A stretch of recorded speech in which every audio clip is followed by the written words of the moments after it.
Thank you for listening to yet another episode of Remake Rewind, the podcast where we decide if a remake or reboot should have happened. I'm Mike, as always. With me, I've got my buddy Alex. How you doing, man? I'm good. I'm still me. You're still you. Good. I'm both very excited and very bummed about this episode because one of the movies we were covering was my most anticipated movie of 2022, and it's March, and it's already coming past. Like, of course, there's some great movies coming out later in the year, but like this was number one, and it's already passed. Luckily, it did not suck. No, it didn't. Way to ruin the whole episode. Why even record? Thanks, everyone. You've been great. We're going to be talking about the Batman, of course. Of course, we're going to talk about the Batman. The Batman. And where we struggled with this episode was trying to decide which movie we were going to cover as the original. Were we going to do Batman 89? Were we going to do one of the Nolan movies? Were we going to talk about all the Batman movies, which we've kind of done before Alex was on the pod? But what we decided to do was just talk about Batman Returns because they're kind of the most similar movies. And I mean, they both have Catwoman and Penguin, but also they're a Batman who's still fairly new to being a hero.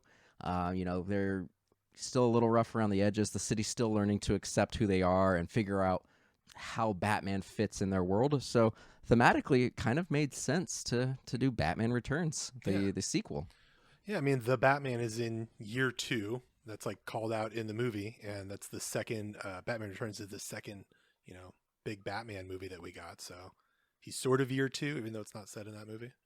Yeah, it's not explicitly said, but like the first Batman movie is an origin story. He'd only been doing it for about a month when the main plot kicks in. Who are you? I'm Batman. I'm Batman. I think you went a little too deep. I think you went closer to Bale than right. Keaton. We got to talk about the voices later on. I think everybody knows who Batman is. I know you've seen Batman Returns before. I know you saw the Batman just the other day. So I don't think we need to go into our backstory and our relationships with Batman. I think it's safe to say, as millennial males in the USA, we both enjoy Batman and have watched every Batman movie that's been around, and we know how iconic it is. So we don't need to tell our listeners how iconic Batman is. So I think why don't we just get... No, go ahead. Maybe it's worth mentioning. I mean, personally, I was born in 1985, and the first one came out in 89. Not talking about 66, but the first Burton one came out in 89. So I was like a little young, but pretty like primed for it. But I think worth mentioning, not necessarily a personal thing, but back in the 90s,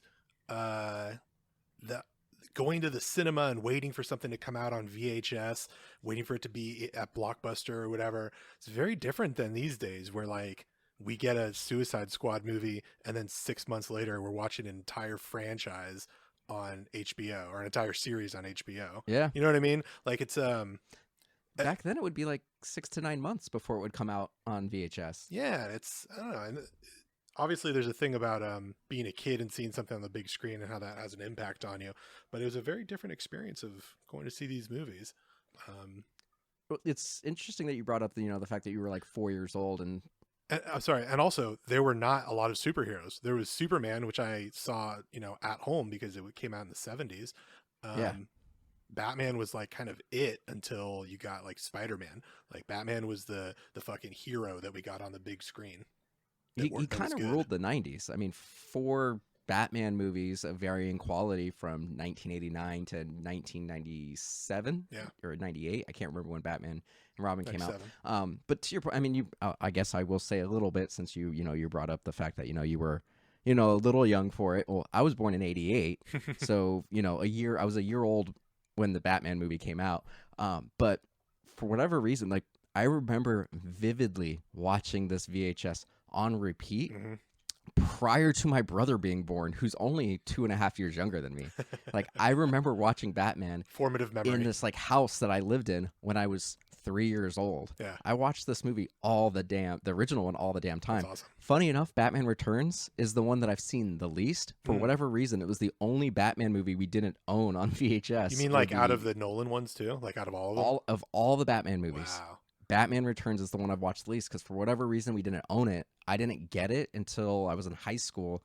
I got a DVD 4-pack that had all 4 of the Burton Schumacher movies, and then I now have the exact same collection but on Blu-ray.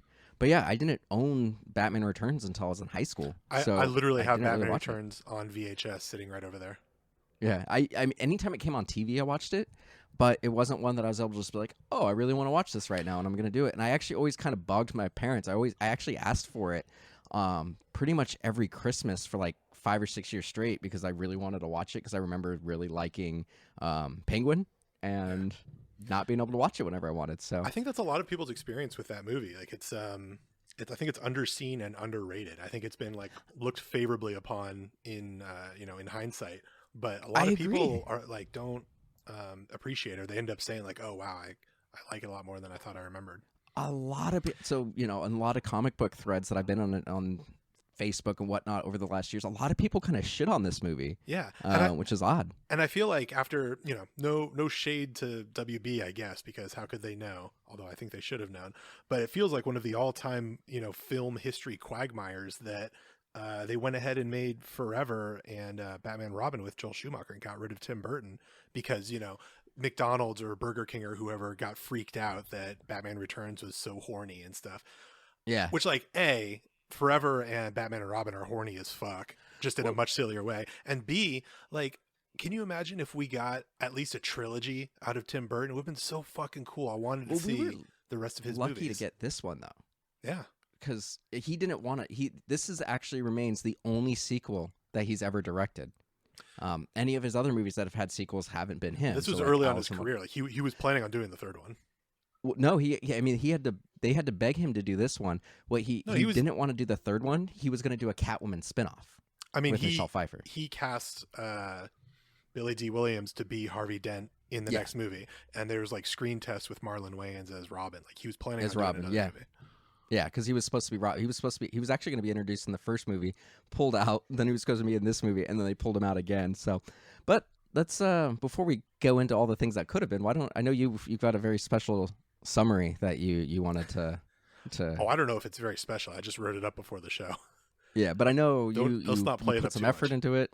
We were ready to record, and you're like, "No, Mike, I've got to get my synopsis ready." Fuck you, man. You didn't say any of that. I'm embellishing. You're really throwing me into the bus here, buddy. Nothing's gonna be funny enough now. Did you watch Righteous Gemstones, by the way? No, I don't like that one guy, Danny McBride. There's Walton Goggins is in it. Oh, I love him though, and I love John Goodman. Dude, God damn it, I might have to watch it now. Yeah, it's fantastic. You gotta watch it. In the new season, maybe I'm spoiling something for you, but you haven't watched any of it, so I don't think you'll remember if you get around to it. Oh, I'll remember, but I won't care. Walton Goggins has a baby, and the baby ends up being born in a porta potty. Does he birth the baby? No, his wife has the baby. And the baby's born in a porta potty, and Walton Goggins sort of shows up after it's already happened, and she's like, "He's down there," and he goes, Walton Goggins goes, "It's a toilet baby." I fucking died. So anyway, back to Batman Returns.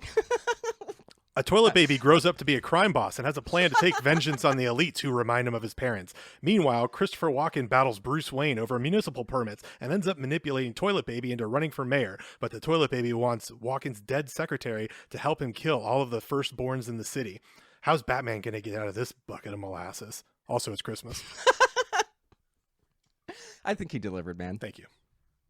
Yeah, that's pretty much accurate. Actually, I do have one correction for my own summary. She's a zombie. Catwoman's a zombie, right? No, she just never actually died. I think she's a zombie, dude. No. Okay. No. She thinks she's a zombie. She thinks she is. She thinks she's got some supernatural shit going on. But I just want to say, like, right off the top, I mean, we kind of talked about it already, that this movie is underappreciated, underwatched, because I had a great time watching this movie. Super watchable. It's definitely corny and campy. That's what it is. But there is some really interesting dialogue that's both sharp and campy at the same time. Like, I don't know, I should have looked up who wrote this, but whoever wrote this script, but him and Tim Burton, I just assumed a gender. I'm sorry. Whoever wrote this, they and Tim Burton did a really great job of being able to take like really stupid dialogue, but it works in the comic book thing, and have it delivered by people like Danny DeVito, Michelle Pfeiffer, and Michael Keaton, and it just came off so good. I laughed There's so many double times at this movie. entendres. So many. Yeah. It's fascinating. It's really snappy, and, like, really funny. the cast of this movie. I mean, I watched this movie last year. I brought it up on one of the "What Have You Been Up To" buds, and I still somehow forgot that Christopher Walken is in this movie. Yeah, playing So Donald Christopher Trump. Walken, Danny DeVito. He's playing. He's supposed to be 33 years old, but he was 48 when he made this movie. Christopher Walken is playing Michelle- like sexy Donald Trump, zaddy Trump. His son, like the guy that got to play his son, perfect casting. Amazing. He even does a Yeah. Walken impression. Dad, go save yourself. So He good. was good. Yeah, so good. He was good. He reminded me of I mean- Rictus from Mad Max. That's like, Yeah. I know there's another example of this type of character, but that's like an archetype in these in movies, I guess comic book movies. But there's always like a large adult son who is literally large, who's like a big fucking guy. Little Nicky. Yeah, exactly. Case in point. Not Risa But yeah, I mean, I really enjoyed this movie, and so announcement. Actually, I'll just say it. Sorry, I was just gonna say I Okay. might like this movie as much as 89. I do too. So Maybe speaking more, of actually. 89, Ruin My Childhood is coming back from its hiatus. We had about a year off of Ruin My Childhood, a little Yay. longer, but we're coming back and covering Batman With a 89. vengeance. So I actually watched 89, this one. I'll say it again in What Have You Been Up To, bud? But I decided to watch Batman Begins as well, and of course, The Batman. Hell yeah. So a lot of Batman stuff, but Yeah. I am psyched for Ruin My Childhood to come back. But this movie is very comparable to 89. They changed the costume out in between. I don't know which costume I like more. I think I like the 89 costume slightly better. That one has But- like the molded abs, right? Because this one has like So shingles. that one has the molded abs and actual boots. This one had like the more angular kind of stuff that's Shingles. supposed to be abs, but it's geometric. And Shingles. then has the Jordans. Yeah, the Jordans, right? Yeah, man. What are some highlights for you, man? What do you Dude, want to talk about? Michelle Pfeiffer. Like, I had a sexual awakening for this movie. 7-year-old Alex. Oh, okay. I was gonna say like just now. Yeah. Michelle Pfeiffer is like fucking incredible. She had to be vacuum sealed in that, That's awesome. and they had to go through like 100 of them because basically when they'd have to like cut her out of it because it's latex. They would put it in, they'd vacuum seal it, and then she would only have about 10 or 15 minutes before she wouldn't be able to breathe anymore. That's hilarious. And she fucking killed it. Like all the shit with the whip. Yeah. That was actually her, and she had to do that in a single take in that little scene where she's robbing the store and she whips the heads off the 4 mannequins. Yeah. And she's just like all swag, man. She puts on that costume and she's just like another person. It's incredible. Yeah, she's so good in this. And she licks Batman's face. She essentially plays 3 characters. So she plays the timid Selena Kyle at the beginning, who's just, the receptionist to Christopher Walken, and she uncovers his plot very early in the movie, and he presumably kills her. Then she has Zombie. Catwoman, and then she also has Selena Kyle post traumatic incidents. Right, where who's she's a like James all- Bond. Yeah, she's got like basically 3 different personalities, and she seamlessly goes from personality to personality. She is so good in this movie. Yeah, she's incredible. I think Michael Goff might also be my favorite Alfred. You know what's funny? I was watching this movie and like obviously I have a soft spot for Michael Goff, and I was sad when he passed away. I was also really glad that he got to be in all 4 of those Batman movies, even though Forever and Batman and Robin are not fantastic. But that guy was like part of my childhood, and Yeah, he's a staple. he was one of the first like actors that meant something to me that died. Like that was one of the first experiences I had of like a celebrity that I had a connection to dying. But after Michael Caine and now Andy Serkis, I don't know, man. And like Andy Serkis, we'll get to it. He didn't have a whole lot to do, but Michael Goff's Alfred is starting to feel very is feeling like weaker to me. It's more dated. Yeah. He's like a very I mean- warm, like welcoming presence, but Yeah, Alfred changed a lot in the 90s and 2000s, where they started adding to his backstory, where he was like a veteran and a medic for war and whatnot.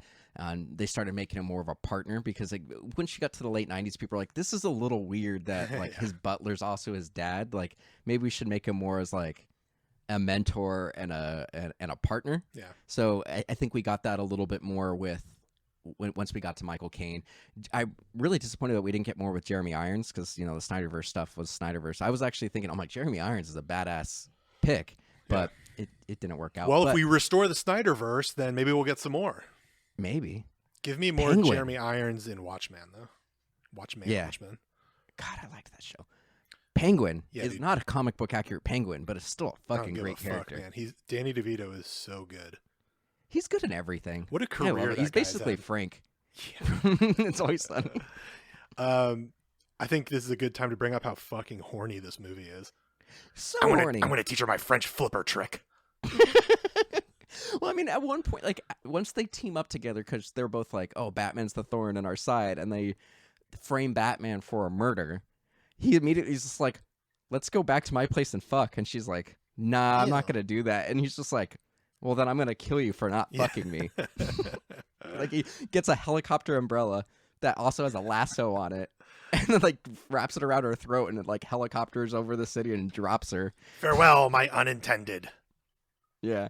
It's a super horny movie. Yeah. Batman's horny throughout. Like, he's just willing to give it all up to fuck Selena and Catwoman, not knowing they're the same person until they do. Yeah. And when they realize it, they're just like super horny at that dance. There's just like, should we fuck or fight? I like that dance scene a lot, and I really like that Dark Knight Rises like references it.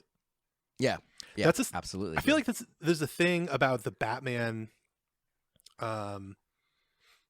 the last 40 years of Batman movies where the franchises all reference each other. And I think the new one really does that. The new one does it so much in a good way. But even like Nolan's Batman, the Joker falls off of a tower.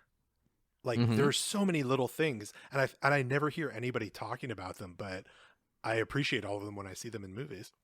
Yeah, I do too. It kind of creates that nostalgia a little bit, even though you're looking at something new. Yeah. I guess we should slightly summarize it a little bit to put some context to what we're talking about. I'm sure most people listening to this have seen it, but basically what the plot driving the story forward is Max Shake, who's Shrek. Like Alex said, is kind of like a Shrek. Donald Trump kind of character. Shrek, like the ogre. He's like this. He wants to build a power plant and have it be his legacy, but Selena Kyle eventually figures out that it's actually a capacitor and will actually be stealing energy from the grid that he would then sell back to the city.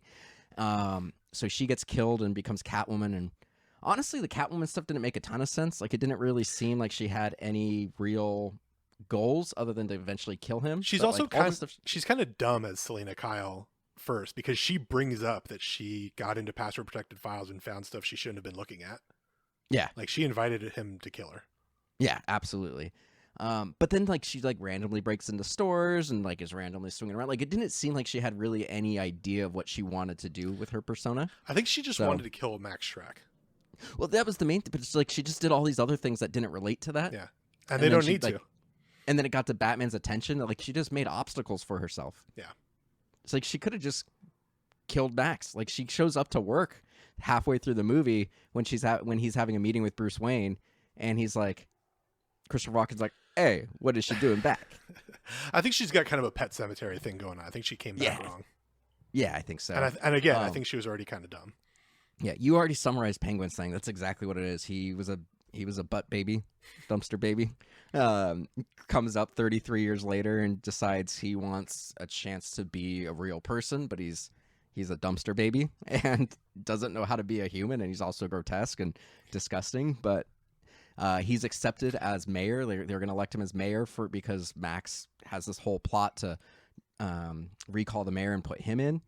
So that he can pass his power plant. So he can, exactly. I have a question about Penguin for you really quick. Yeah. Is he actually part penguin, or is he just like deformed in a way that... I think he's just deformed. But he really digs into that raw fish. Oh, he does. He absolutely does. He's got kind of like a Jungle Book kind of thing, but with penguins instead of the wolves. Ocean Book. Because when he at the end of the movie, when he dies, what'd you say? Sewage Book. Yeah, Sewage Book. Or sewer book. The Urban Jungle Book. But he like when he dies, like the penguins all come and they act like pallbearers. Yeah, and, they like, do a drag him funeral into march the of water. the penguins. Yeah, it's interesting, but yeah, he definitely goes into that motif, and then Batman really is not in the movie a ton, but there's like 3 or 4 really Batman scenes He's divided by like he's 30 in this to 40 movie minutes of no Batman. Sorry, he's in this movie the least of any Batman movie. I would say, yeah. No, he literally. That's correct. I think he only has Yeah. 30 minutes of screen time. Like somebody clocked it out. That sounds about right. Yeah. But what I appreciate about this Batman is he immediately was just like, I don't trust this grotesque freak. I think he's up to something. Yeah. And he immediately figures out, he's like, also like just days before he comes back, this red triangle gang who's all circus related, and he's kind of dressed like a ringmaster kind of getup. Pretty sure he's a crime lord and in charge of this gang, and he just like figures it out within like 30 seconds, and he's just World's like, greatest I'm gonna spend the movie proving it. Yeah. World's greatest, man. Do you want to do more summary? No, that's it. I just wanted to make sure everyone had a rough idea of what the plot was. Michael Keaton is sort of like a sexy Seinfeld, isn't he? Yeah, that's a fair assessment. Yeah. That's good. Can I ask you a question? No. Yes. Okay. So at the end of the movie, this is something that's always bothered me, even as a kid, and I don't understand it. Now, granted, the old Batman costumes, the cowl and the cape, are essentially one giant piece. So Are you talking about the obviously it's hard to Zuckerberg take thing where he opens the closet and he's got 10 bat suits? No, it's Okay. not that. At the end of the movie, even though we know that Selena knows it's him because she's like at the dance, she's like, do we have to fight now? Because they acknowledge they know who each other are at that point, because they do that thing in movies a lot where they like say something as one set of characters and then they like parrot it back to each other in different parts of the movie. It's something along the lines of like, mistletoe's deadly if you eat it. Oh, a kiss is even deadlier if you mean it. That's exactly it. She says it to him as Catwoman, but then he says it to her as Bruce and Selena and Kyle. But at the end of the movie, there's a part when he's like, you don't need to kill Max. And he's like getting on this pedestal, even though he conservatively killed 50 people in the previous movie, and he killed probably 20 to 30 people in this movie. But he's like, don't kill her. You're going to lose yourself. Don't do it. Don't kill him. And then he like rips off his mask, like literally tears his latex mask. I never understood that. I hate it. It makes no sense. That he takes off his mask? Not even, I mean, that doesn't make sense because he does it in front of Max. But Max ultimately gets killed, so it's fine. But he literally tears the mask. Like the rubber rips and shreds. Like you can't put that back on as it goes back out into the city. Yeah, I mean, I think he probably planned on escaping with Selena there. Yeah, maybe. But he still let Max know who he was. Yeah, Max was like, you fucking idiot. I'm going to tell everybody you're Batman. Yeah, that was a little silly. Maybe it's supposed to have the dramatic weight of like, I don't care if he knows who I am. I want to save Selena's soul. That was a better Batman voice, man. Thanks. Oh. But I mean, like, this movie, let me just scroll through my notes because I wrote down a bunch of, I didn't do my bold notes. Did you write down Penguin's grunts? Oh, his grunts are so good. I mean, that's just Danny DeVito. Every time I watch this movie for like a week afterwards, I'm just walking around going, Well, he was so good. Like, his whole thing, I love this scene when he meets Max in the sewers, and he's like, I've got all this leverage on you. Like, here's the toxic waste. And Max is like, you have no way of proving that came from my plant. And he goes, what about all your documents? He goes, I shredded all of them. And then he pulls out like all these documents that he taped together. And he's like, you got to remember, you're trash. You flush it, I flaunt it. Like, just the way he delivered that was so good. Yeah, and I like that that's a recurring theme in this movie too, is the stuff that we flush down the sewer, somebody else can use, or it'll come back up to haunt us or whatever. Like he was flushed down into the sewer and he comes back. One of the other things, coming around, like you said, that I thought was sorry, interesting. Selena Kyle too. Like Max metaphorically flushes her down the toilet, and she comes back to haunt him. Yeah, well, and then like all the thing, like one of the things that Penguin says at one point, people keep calling him Penguin. And he goes, I am not a penguin. I am a man. I have a name. Dramatic pause. Oswald Cobblepot. And then at the end of the movie, it comes back around and he's like, I am not Oswald Cobblepot. I am not a man. I'm an animal. I'm Penguin. So it's like a lot of these like this whole movie loops back on itself. Yeah. Multiple times. And Bruce is also recovering. He mentions it briefly. They only drop Vicky Vale's name once, but he mentions her and he's like getting over her and he finds a new love and he ends the movie where he began. Like the love is gone. Yeah, let's go. Like this whole movie is cyclical. Yeah. It's a good catch. Damn, man. We cracked it wide open. It's a really good movie, It really I enjoyed it a lot. It's funny thinking about Batman Forever and Batman and Robin after watching this movie, because there are so many things that the movies have in common, And no shade to Joel Schumacher. I think he knows what he did.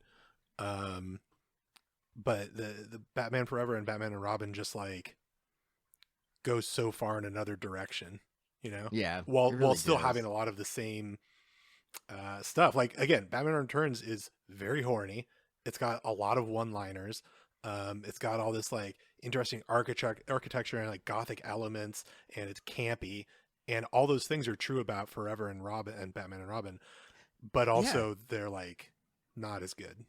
You know how a lot of people like to take, they'll take the Harry Potter books and put all the Harry Potter books into an AI and have them write a chapter. Yeah. The AI write a chapter of Harry Potter. The Schumacher ones, especially Batman and Robin, feels like they took the Tim Burton movies, put them in an AI, and had the AI watch them like 5 times and spit out a script where it just came out even hornier, and even campier. Yeah. It's like the studio was like, hey, do all this stuff, but don't worry as much about story. Just make sure that we can sell the toys. Some of the other things, going back to like the dialogue stuff, some of the good lines.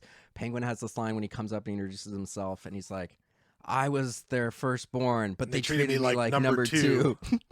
So good. And then Catwoman has like all these like strong feminist things, like he goes, "I am Catwoman, hear me roar," and stuff like that. And then like to Batman, like, "How could you hit me? I'm a woman." And then like Batman's like, "I'm sorry," and she's like, "Don't worry, you can't actually take advantage of me," or something like that. Like very like pro femme. Yeah, fuck. I wish I remembered that line. Gosh, this movie's so good. Yeah, I really enjoyed it a lot. I think it was ahead of its time, man.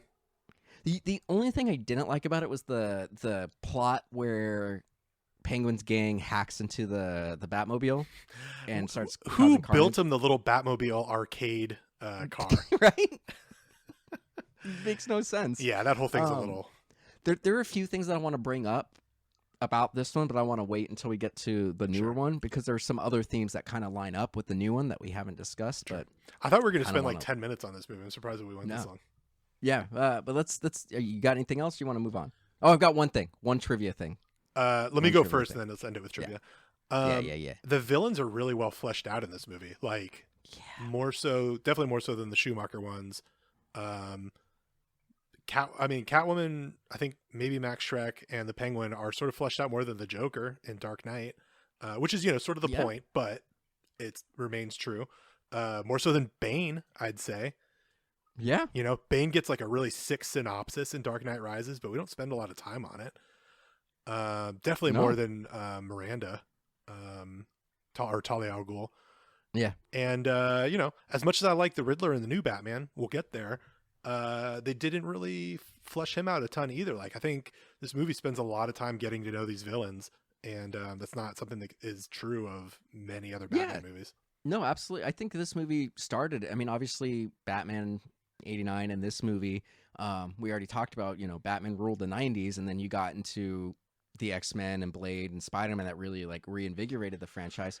But most superhero movies until we got to Marvel, like the true MCU, most superhero movies really it's the villain overshadows the hero. Like Batman 89, Joker was actually top billed, and everyone, he's kind of the main character of that movie when you really think about it. And this one, you spend a lot of time on that, and then Two-Face and the Riddler kind of overshadowed Batman and Robin. Yeah, but they like weren't. Jim Carrey's fun, but like they're not interesting. Like they're not. The Penguin is they tragic. Overshadow.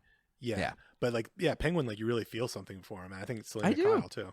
Yeah, absolutely. And Selena Kyle kind of gets a happy ending, but yeah, Penguin is she gets the final freeze frame shot. Penguin is a really tragedy, man. Well, she was supposed to get her own spin-off, and it was in various stages of development for like a decade, and then eventually she was just like, I'm a mom now. I don't have time for this. And then they replaced her with Ashley Judd. They were going to do it, and then she dropped out, and then it eventually came Halle Berry's movie, which was not very good. But another little trivia about Catwoman. Originally, Sean Young from Blade Runner and I mean she's from a lot of stuff, but Blade Runner and Ace Ventura are the things that most people probably know her from. But she was supposed to be Vicky Ventura. She's the main bad guy, isn't she? No way. Is she Einhorn? Yeah, she's Einhorn. Wow. Okay. Pretty sure. I'm looking it up right now. 1 second.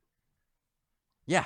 She was Lieutenant Louis Einhorn / Ray Finkel. Right. I did not know that. Crazy. All right. Yeah.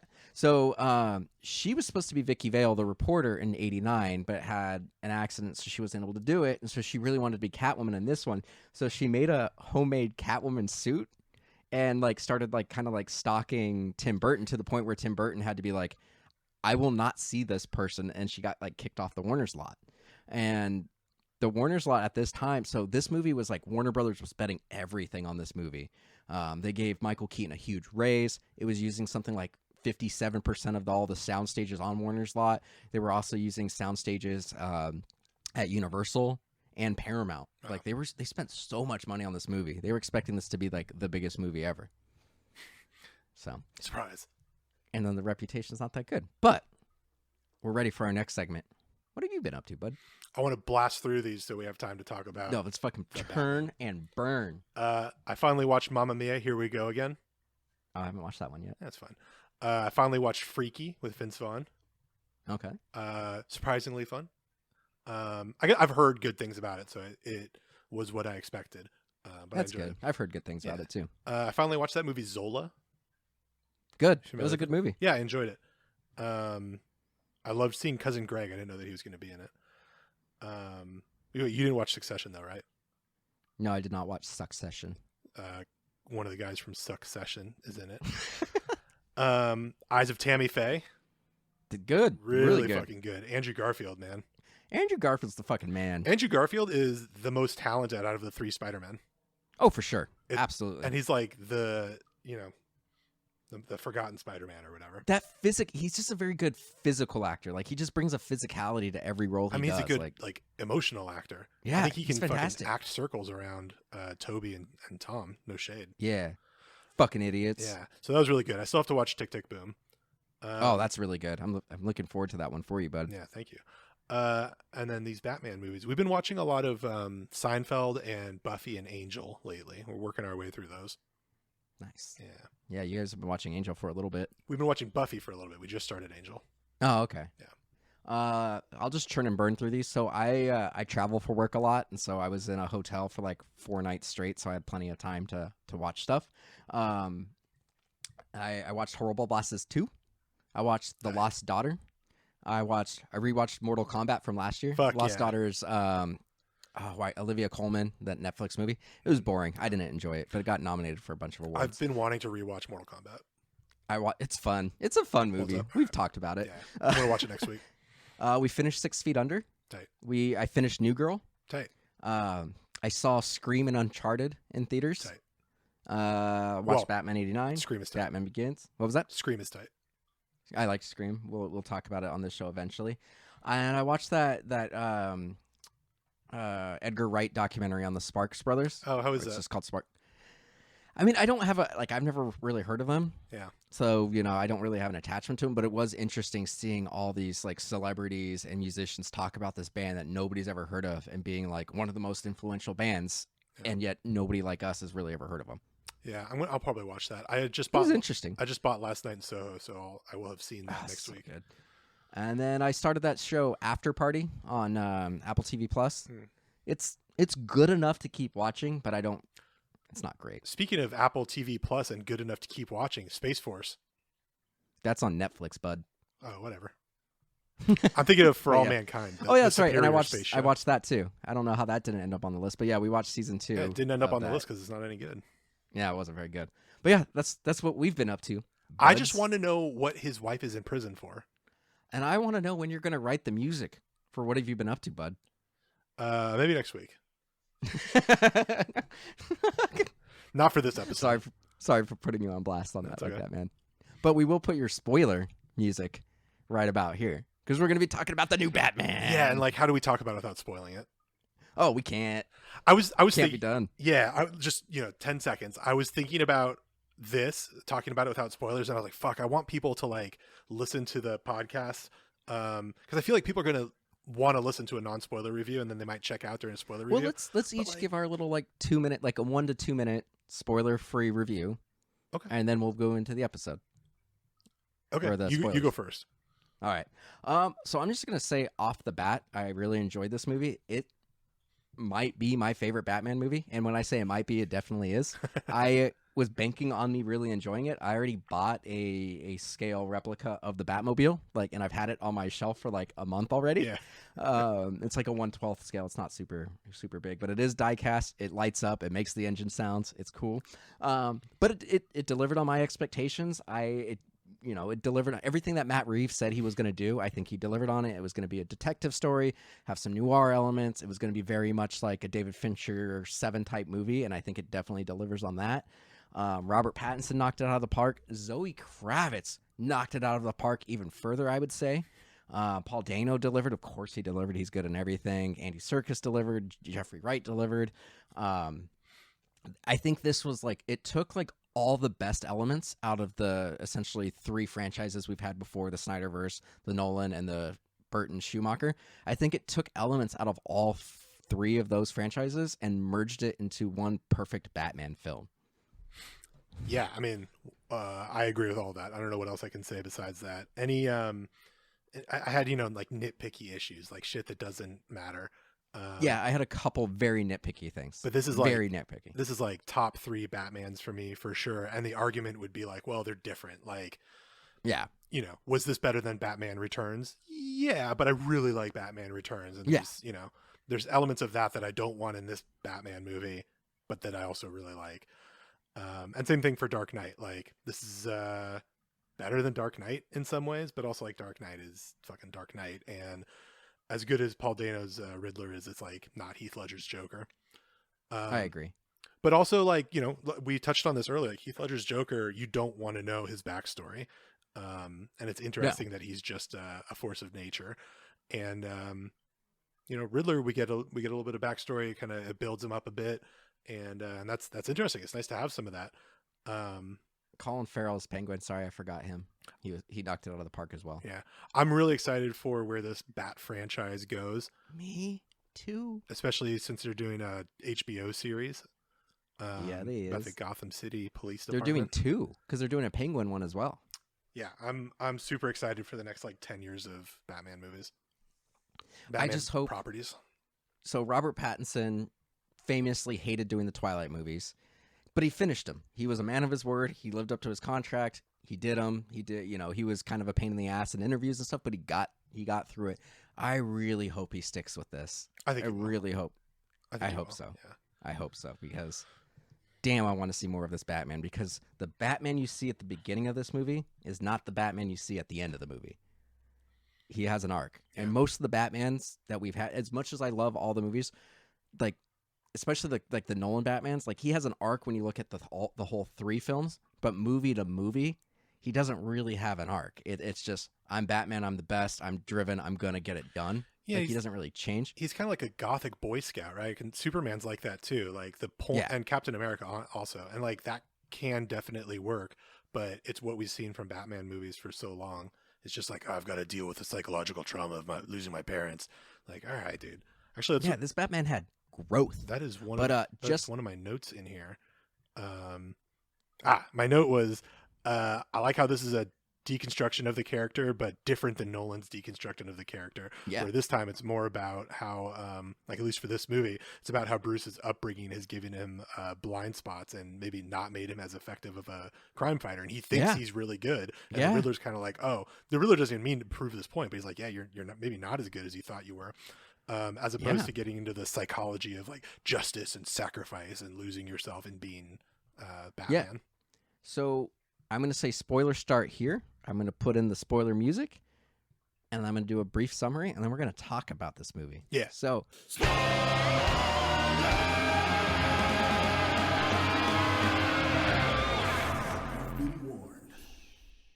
brief summary. This is you should give yourself more of a pause. He's it'll be fine. He has been Batman for about 2 years. He says he's been doing it for 2 years in the opening narration of the movie. He is very violent. He talks about how violent he is, and I'll talk about the themes later. He talks about how violent he is and how he's trying to clean up the city, but he also immediately acknowledges that he hasn't been doing a good job, because in the 2 years he's been being Batman, crime is actually up. Yeah. And so he's trying to figure that out. Meanwhile, Selena Kyle, Catwoman, is trying to get revenge on the crime lord Carmine Falcone. They say it as Falcone in this, so it's going to be really hard because I just watched the Batman Begins movie, and they say Falcone in this, and in this or in that one, this is Falcone. It's one of those WAP names. You can say it either way. Yeah. So you've got her trying to. We figured out at the end, but she's got this revenge plot against the underworld as well, and then you've got Penguin, who's owns a club, and he's kind of a crime lord, but he's around. He's got ambitions. Crime lord adjacent, but he's ambitious and he wants to move up. You've got Carmine Falcone, who is the kingpin of crime in Gotham, and then you've got Gordon, who's an honest cop who is bringing Batman in on crimes, and he's a good enough cop that he can get away with it, but people kind of give him shit for working with a vigilante, and it's really about Gotham starting to realize that there are these fantastical people and how Gotham is changing because of it. And that's pretty much it. And then you've got the Riddler, who's basically a serial killer leaving clues. Batman's got it's a crime that Batman can't solve with his fists necessarily, and he's a serial killer bent on exposing the dark truths about the city and corruption. He's like an evil Bernie Sanders. Yeah, that's fair. Yeah, but yeah, that's he's 4chan Bernie. Yeah, pretty much it. Where do you want to start with this? You want to talk about the Batsuit, Batman? Like, where do you want to go with this conversation? Because there's so much to unpack. My first note might be a good place to start. Okay. I'm wondering what.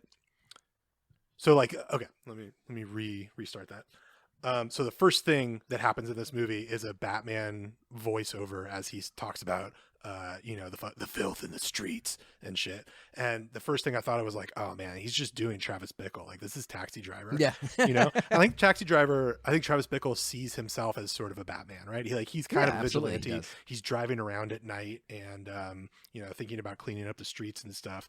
And it's like the logical endpoint of Travis Bickle. But that got me excited for this movie, like thinking about what other movies inspired it. Taxi Driver's one, obviously. Seven is one.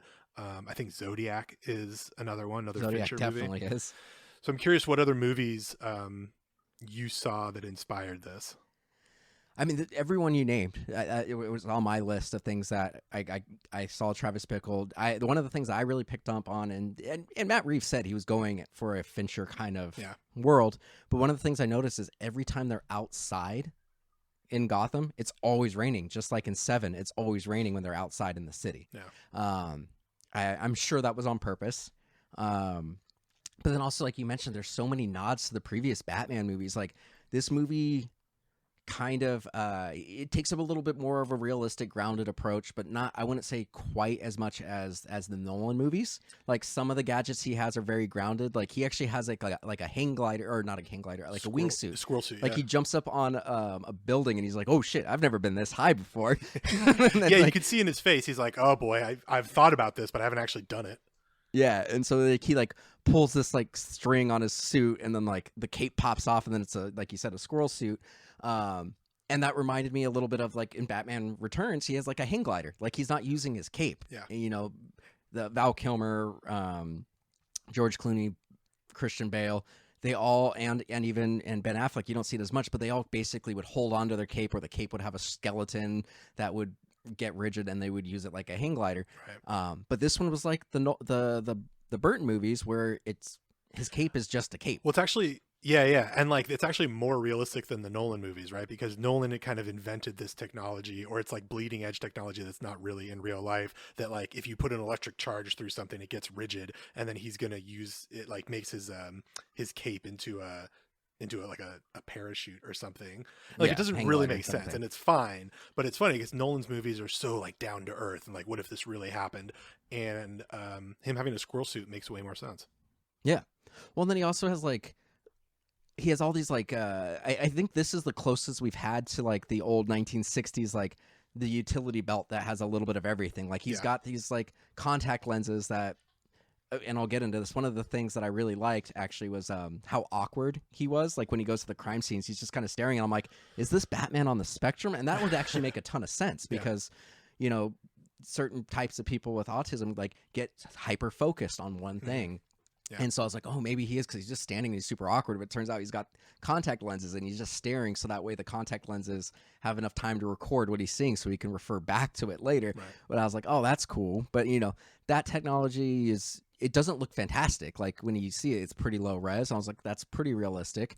But he has all these like spring-loaded things, like his grapple guns. Like he like flicks his wrist a weird thing and it's all like it shoots out and it's spring-loaded and he fires them. But it all seems like mechanical and well thought out. Yeah. And that's something that I really appreciate. And that's very Nolan-esque, but he kept it a little bit more grounded in things that really exist.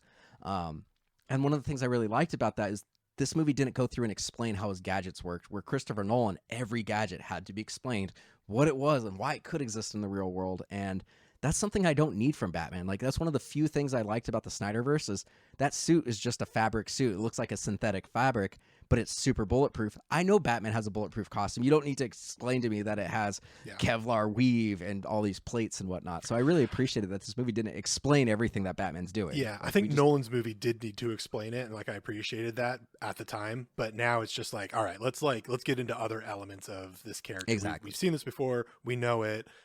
That's interesting. Whatever. And this movie really took Spider-Man. Batman's origin story. We're not explaining how he has his gadgets. For Spider-Man, it's the shooting the web or whatever, and we're not explaining his origin story. What family member died that led him to this. Like, it's done. We get it. We don't need to see anybody die again. Let's just move into the next section of the story. No pearls hitting the streets. Thank God, man. Best thing that this movie did. Yeah. We're talking about the other movies, and I really love this rendition of Gotham too. I feel like as much as Chris Nolan wanted to do Heat and wanted to do a fucking city crime story and stuff, and so successful at it, but at the same time, like, he wanted to show such a realistic city for such a fantastic character. I feel like Chicago and Pittsburgh ended up just looking like Chicago and Pittsburgh, and they're very flat when you look back on it, which is fine for those movies. But I really appreciated this movie was like, we're gonna blend some of the gothic influence from Tim Burton's Batman, but we're not gonna have like huge characters holding up fucking the playhouse Atlas or whatever Shrugged kind of style thing. Yeah, but there's a little bit of that. Like, there's a lot of gothic architecture influence in this movie. And then they took my favorite part of the Justice League stuff, which is like the neon, dark, rainy Gotham, and they did that, and they blended all of it, and also made it feel like a big contemporary city the way that Nolan did. And he blended all three of those things together, and it's like my favorite rendition of Gotham so far. I agree, because like when you look at the Tim Burton movies, like you can almost, and in the comic books, Gotham is essentially a character. And the Tim Burton ones, like, you definitely get this vision and this idea of what it is. And even the Schumacher versions, like, you hear from, random people at parties and events and everything. And so you get a semblance of what Gotham City is about, and Gotham is a character. Yeah.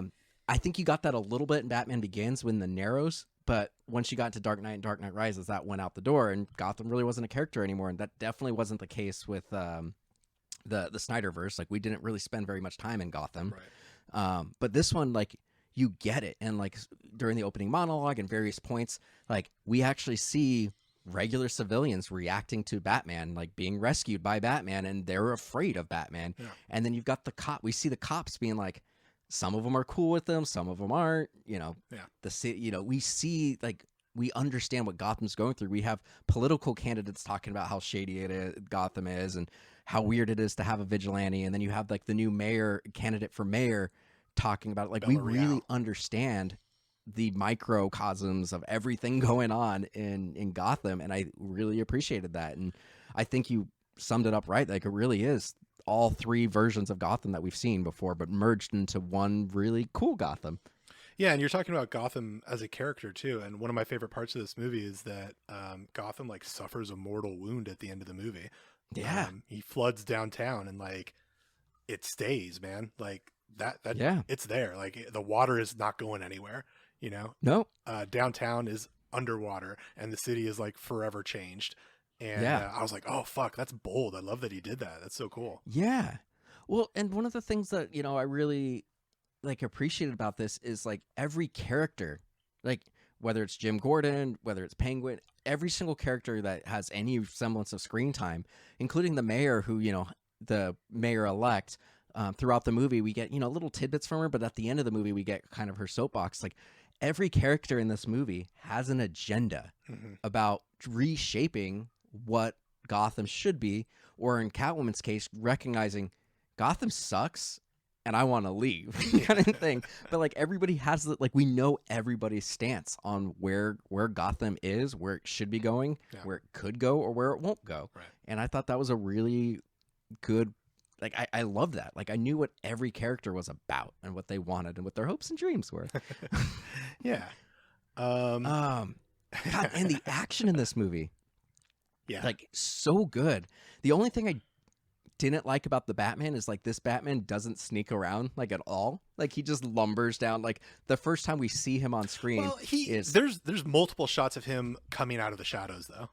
Yeah, but it's like, he comes out of the shadows at ground level. He's always coming down from where the action is, and you just hear him like thump, like the Foley people.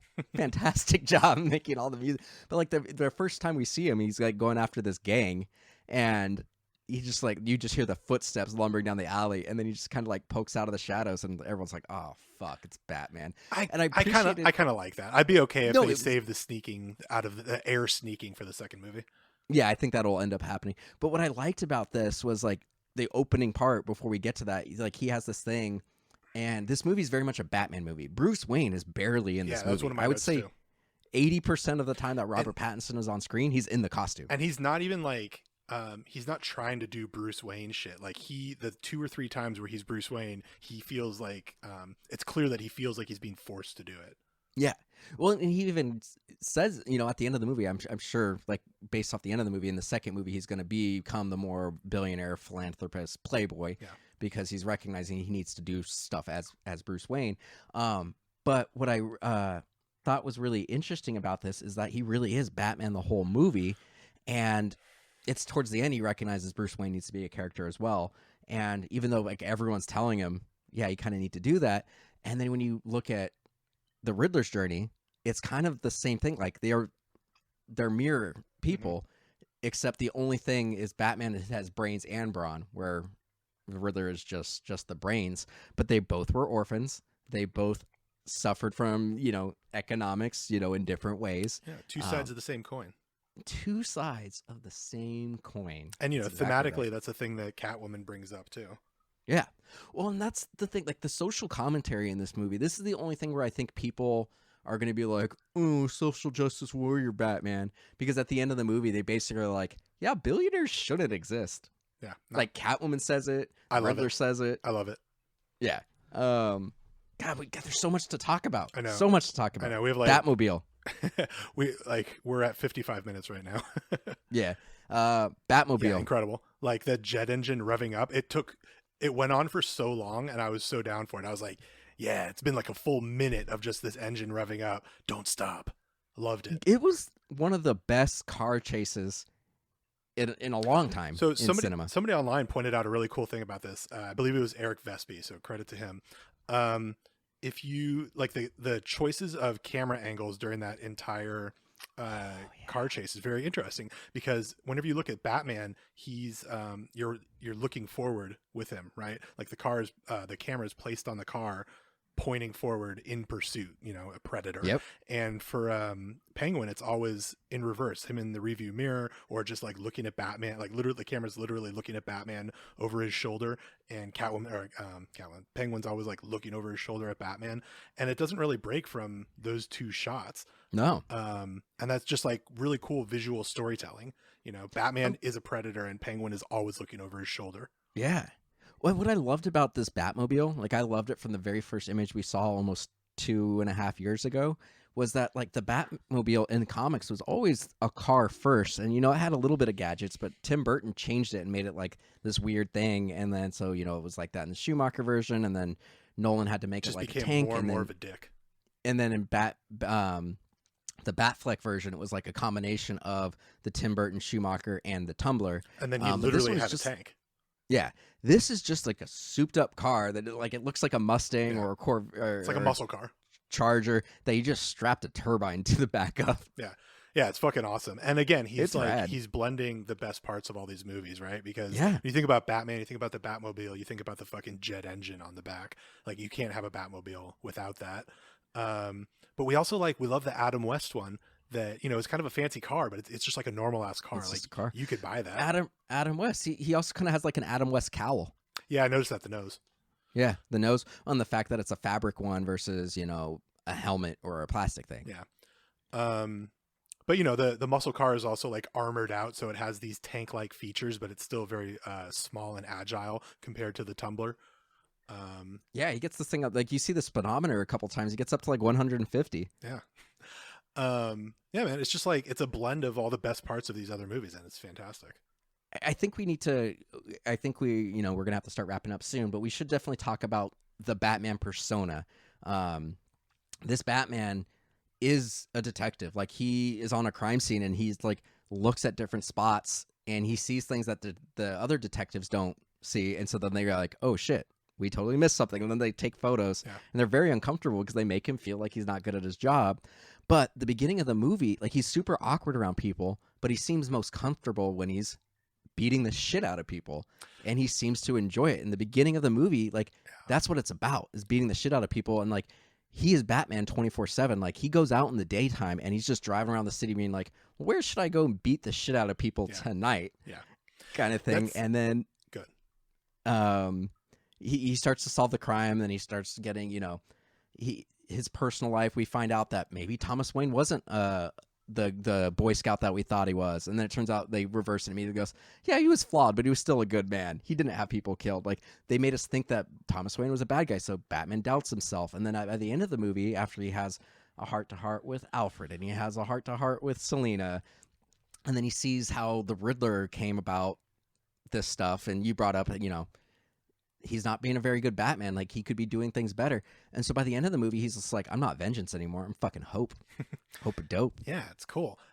But, you know, I think that's true. But also, and this is one of the things I really liked about this movie is, you know, let's start at the beginning. I'm going to get to my point. Like you said, at the beginning of this movie, Batman's fucking nuts. Like he has lost himself in this character. He's a nocturnal creature at this point. He's just beating the shit out of people every single night, loving it, not attempting to be Bruce Wayne. He's like nocturnal. He's keeping a journal. He's like full on Travis Bickle. And I love that because that's always like talked about in other Batman movies, but I don't think we've ever seen it to this extent. No. You know, where he's like lost himself in this character that he's created. And I do think that he recognizes that he can't continue that way anymore by the end of the movie. But by the same token, the last action beat in the movie is him like injecting himself with whatever that green goo is and like literally almost killing the Riddler proxy. And like in that moment, I really thought, oh fuck, he might actually kill this guy. And this might be a moment where like Bruce is like, I let myself go too far one time, and you know, I always regret it. But I thought they might do that in this movie. So I think he's realized that he needs to change by the end of this, but he still is fucking insane. And, you know, I think at this point, he's probably not going to kill somebody, but he's still capable of completely losing control. He was not in control in that moment. No, he wasn't. And to be fair, he was on like adrenaline or meth or something, but he chose to do that. You know what I mean? Like everything that happened was his responsibility. Well, one of the things that I liked is, and they don't explicitly, like Christian Bale's Batman's constantly like, I don't kill. It's my one rule. I'll never break my one rule. I only have one rule. In this one, like he never explicitly says, you know, I'll never kill anybody. But like when Selina Kyle's going to kill somebody, he's just like, don't do it. And then there's a point where they're like going into this building with Gordon, and Gordon pulls out a gun and Batman's like, no guns. And that's Jeffrey Wright as Gordon's like, that's your rule, man. Like he calls him man Batman so much. Yeah, so funny. Like every time he's like, "Come on, man!" I fucking laughed every single time. God, Jeffrey Wright was great in this. I hope that in the next movie or maybe in the third movie they have they deal more intensely with Batman and like whether or not he should kill, because they kind of touch on that in Dark Knight, but it's not really. I don't know if Batman ever really entertains it. They talk about it on Peacemaker too. Yeah, and I think it would be interesting for Matt Reeves to do, you know, his version of the Joker, which he's clearly doing, and have Batman have a real like, fuck, I think I need to kill this guy, but I don't want to do that, but I don't know what the other option is. Yeah. Well, what I would like to see, and one of the things that Matt Reeves said, in a lot of interviews going, for over the last few years, was that this Batman was going to have the code. He wasn't going to kill. He was going to, live up to the code, because we haven't really had a rogues gallery for Batman. Yeah. It's been a trope in most superhero movies, even the MCU. They kill all their villains. You never have an arch enemy because they're always fucking dead. I think Christopher Nolan wanted to do that too. Unfortunately, it was unfortunately, yeah, you can't control but that. But he brought back Cillian Murphy, and I know he was going to bring back. Christopher Nolan, my best friend. He said in interviews that he wanted to bring back Joker. Yeah. So. But it was still always going to be, they were going to be support characters. But Matt Reeves has said he wants to have the Arkham where the Riddler and Joker and any other villains that pop up will interact with each other, and we're going to have these things where maybe they get out and work together. I really hope, and I think in Matt Reeves we trust. I totally trust him. Yeah. I hope we do start to build kind of like a Batverse. I would love to see the Rogues Gallery. I would love to see them try to figure out a way to do Robin and Nightwing and whatnot. One of my questions was going to be, do you think Robin's going to come in? I hope so. I hope he finds a way, and I think the way the Riddler was set up, I think would be a great way to bring into a Robin, because the Riddler, he's very much just the Zodiac killer, and then at the end of the movie, God, this was one of my favorite scenes when they're in the interrogation room, and Riddler's makes Batman think he knows who because he keeps saying Bruce Wayne, and Batman looks at the camera, and he's just like, oh fuck, everybody knows who I am, and then it turns out he's like, no, Riddler's just pissed because Batman and him were both orphans, and the Wayne Foundation was going to be giving $1 billion to orphanages, and then the corrupt city stole all the money, and all of a sudden it's like, oh, here's this billionaire orphan, and everybody forgot about the rest of the orphans. So I think it could be really interesting if there's another tragic event where there's a bunch of orphans made, and Batman goes, well, fuck, I see Dick Grayson, he's kind of angry. If I don't intervene, he's going to be like the Riddler and go and kill people, but if I intervene and be his mentor, maybe I can hone and shape him into being a force of good. Yeah, I think you could make it work. I think at the end of this movie, I got the feeling that Bruce Wayne had a sense of I know what I'm doing is helping the city or will help it at some point, but maybe there's more I can be doing as Bruce Wayne. And Bella Real is like, hey man, to Bruce Wayne, why aren't you donating money? You're a billionaire. Can you help, please? So I think the next movie, like we said, it's going to be a little bit more of trying to do good as Bruce Wayne. And I think an extension of that, you're right, would be like Robin. How else can I give back or try to repair the city without beating the shit out of people every night? One way might be to take on an orphan, and I think they can modernize it and not necessarily have him adopt him or live in his house or anything like that. Sure. I'm sure they can find a way to update it. But God, this movie was good. I gotta say, Zoe Kravitz knocked it out of the park. Of all the casting, she was the one that I was kind of the most concerned about, because she is so hit or miss. Sometimes she's incredible in some things and she's not so good in other things. Yeah. But this is by far the best Catwoman on screen we've had. The most comic book accurate in terms of, she's very skilled, but she doesn't trust people kind of thing. She was so good. And honestly, every time she came in, the way she commanded a room when she walked in, I was just like, damn, this is a sexy, badass Catwoman. Yeah. Do you want to just kind of run through some final things? I've got my one nitpick. Okay. And I've got a question for you. I want to know what your nitpicks were. So one of the things that I thought was interesting, and it didn't make any sense to me, and I've talked to a few people about it online, other friends who've seen the movie. I waited to ask because I knew we were going to record this. Sure. But there's about 3 scenes in the movie where he's Batman. He goes into the club the first time and, questions Penguin. Right. And then he realizes Selena Kyle knows something. So he follows her home as Batman. But then when he gets onto the roof where he's spying on her, he goes into Robert Pattinson mode, Bruce Wayne mode, and in his grungy hoodie and whatnot, and is spying on her. And then she leaves the house, and then he gets into his Batman costume again. And then he does it again at the end of the movie when he's going to try to stop Catwoman from killing Falcone. He gets there as Batman. He somehow gets into his Bruce Wayne gear, goes into the club as Bruce Wayne, even though he's been there as Batman before. I don't know why he couldn't just walk in, but he goes in as Bruce Wayne, sabotages the club, and then he gets back in his Batman costume to confront Catwoman. So 1, why did he do that? And 2, where the fuck did the bat suit go? Because this is the bulkiest bat suit we've had. Yeah, and it's all metal plates. And when he walks around, like I mentioned, it's clunk, clunk, clunk every time he walks around. So where did this stuff go? Does it fit in his little backpack? yeah. I mean, he's got a backpack on him. Maybe it's sort of a Hermione Granger backpack sort of situation. Right. I think he might just be carrying around clothing, like civilian clothing, and then he puts that on over a lot of the bat suit. So maybe the backpack, maybe the bat pack is just helmet, gauntlets. It's just his hoodie. It's just his hoodie and his jeans. No, I'm saying he's wearing the hoodie and jeans over the bat suit, and in the backpack he's just got his cowl and gauntlets and stuff, and the belt. Maybe not even the belt. Yeah, I mean, maybe that's what happens. Like he's got his civilian clothes in a backpack that's under the cape when he's Batman. No, the cape goes in the backpack too. Yeah, that's what I'm saying. So then when he becomes Batman, or when he goes to Bruce Wayne mode, he puts the cape and the cowl in the backpack, and then just puts the baggy ass hoodie over him. But like, I feel like you would hear him like lumbering around still. Well, listen, Mike, it's But once again, that was my nitpick. That was really the only flaw I had with this movie. Well, you brought up the multiple times when he goes to the front of the 44 Below Club, and that was one of my favorite parts of the movie, that he went back 3 different ways, right? He went as Batman the first time, right? Yep. And then he went as I know he went as Bruce Wayne the final time to talk to Carmine. Well, no, that was the second time. The third time, he knocks on the door. The bouncer twins open the door, and then they walk out because they don't see anyone, and then he sneaks in behind them. Yeah.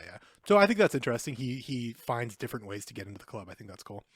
One of my main nitpicks is there were some, like, I don't know what to call them, like indulgent camera or indulgent cinematography things. And specifically, I'm talking about the fucking motorcycles at the end. Like, there's 5 shots of them riding their motorcycles after they've already said goodbye, and then they say goodbye again. And I think that scene could have been just as long if it was just one shot. You know where that came from. If it was just one shot following the motorcycles, and then it arrived at the one where the shot where they like go their separate ways. I don't think it needed to be 5 fucking shots. They were trying to do the Paul Walker goodbye from Fast 7. See, you had to interrupt me to make that dumbass joke. Anyway, I do agree with you. That was a bit much. I wanted to talk about the structure just a little bit, and I want to talk about the Joker too. I'll try to keep it short.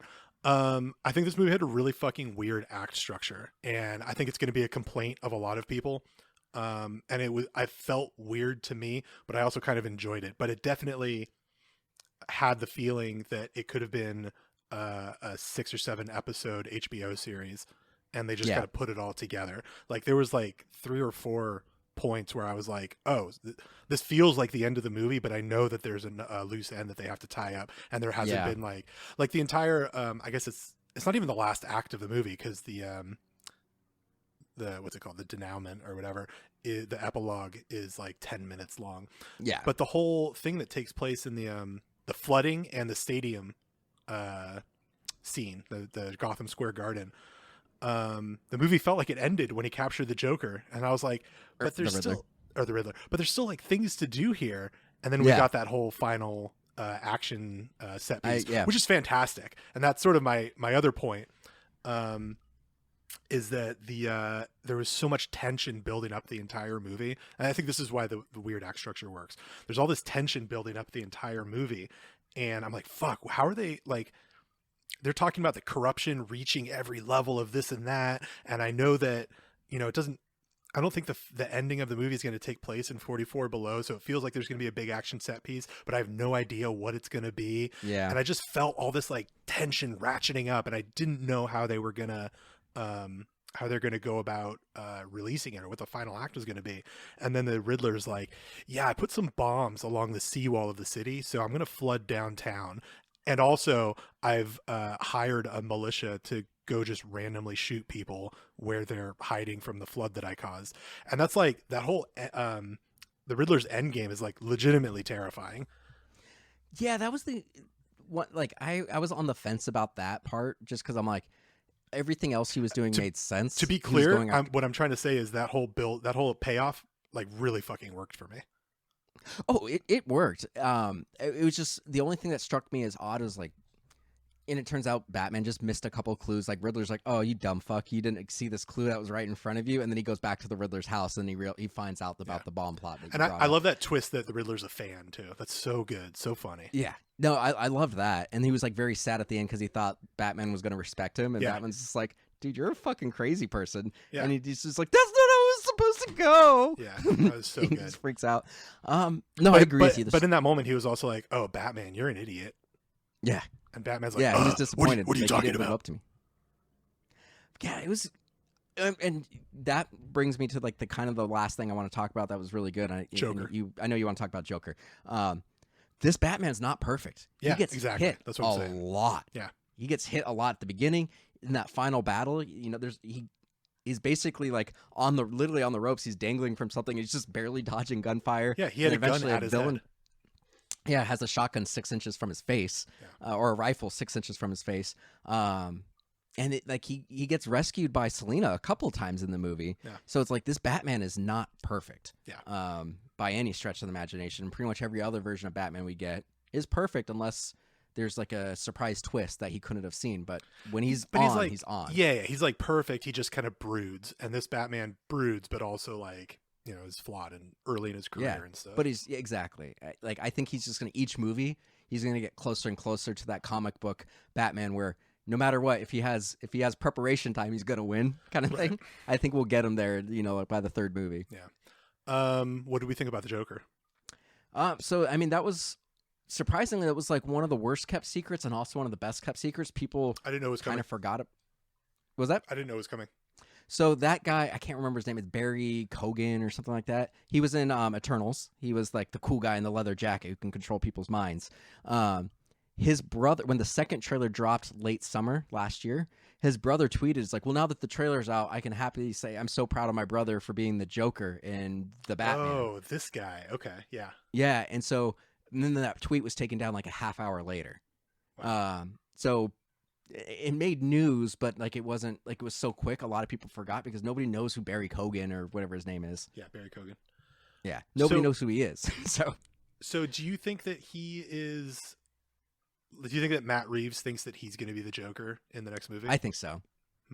It's either the Joker or Two-Face, but like no, that was the Joker. Because like I'm pretty sure he's Joker. No, he says clown. Yeah, 100% in my mind he's Joker. Yeah. Some people think he's Two-Face, but just because his face was kind of fucked up and scarred, I don't buy it. The he's scene ended with him laughing, and he says clowns like twice. Yeah, no, that's true. Yeah, I felt like it was kind of weird to like Babe Ruth that shit at the end of the movie. There, it almost feels like he made a perfect Batman movie and got a little cocky and was like, "This is where I'm going next."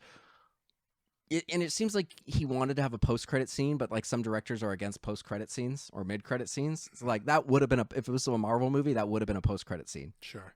I didn't mind the conversation there. I like the little, Joss Whedon-esque villain breakdown of, the post-mortem of the movie. Yeah. But it felt weird to me to call the shot with Joker a little bit.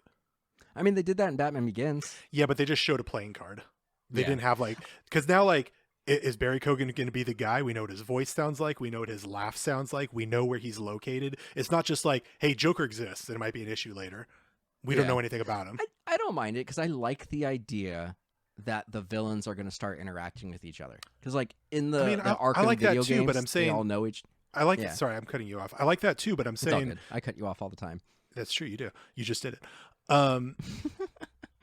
I mean, time will tell. There's no way to know. I feel like it's a little presumptuous for him to be like, this guy's going to be the Joker in the next movie.